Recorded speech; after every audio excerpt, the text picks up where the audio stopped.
The Golden Globes also honours excellence in television, and this year, as you might imagine, the streaming services did well in terms of nominations. But when it came to diversity, there was plenty of room for improvement, as Kizzy reports. The glitz and glam of the Golden Globes is going to look very different this year as the pandemic has changed everyday life, including how people watch movies. TV streaming has taken off, and that boom has led to some interesting Golden Globe nominations. I think it ran the gamut, and that's kind of par for the course with the Golden Globes because it is a smaller voting body, so the chances that something niche is going to slip in there. 2 women running the shop. That's the last thing this country needs. Perhaps that's precisely what this country needs. The Crown racked up 6 nominations and is favored to win Best Drama Series. Netflix picked up a stunning 42 nominations, and as more films stream on platforms like Netflix and Hulu, the line between cinema and TV is blurring. Fans are kind of caring less and less about that distinction. I think what's going to be really interesting is how the industry, how critics, how award shows kind of code that differently. So where are these kinds of things going to fit in to, say, an Oscars or an Emmys? As we've reported, the Golden Globes made history in its film nominations, with 3 female filmmakers up for Best Director awards. But that diversity didn't carry over into TV. How'd you smash your phone? I don't know.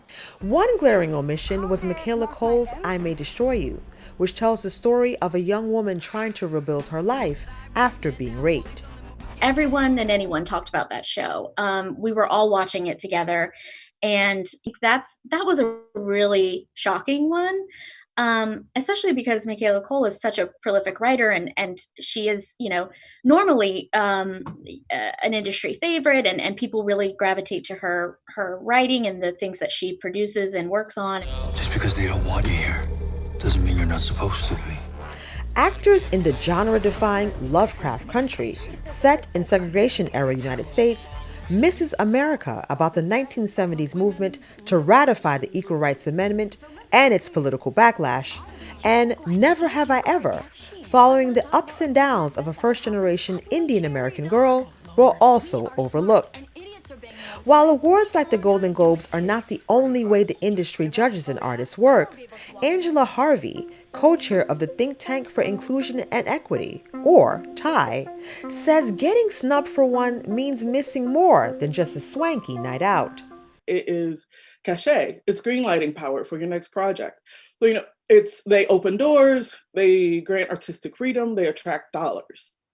So then you have underrepresented people who are making these artistic achievements, like a Minari, like a May Destroy You, and then they get to the top, to where they are meriting to stand among the best, but they don't get a nomination.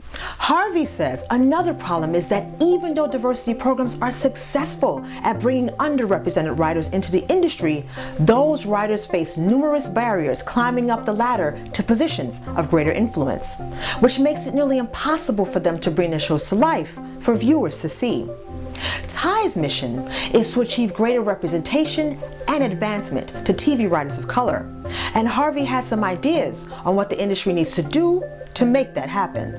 There does need to be anti-racism training. There needs to be mentorship for underrepresented writers to help them navigate this landmine of, repetition and struggle and frankly, harassment and abuse as well.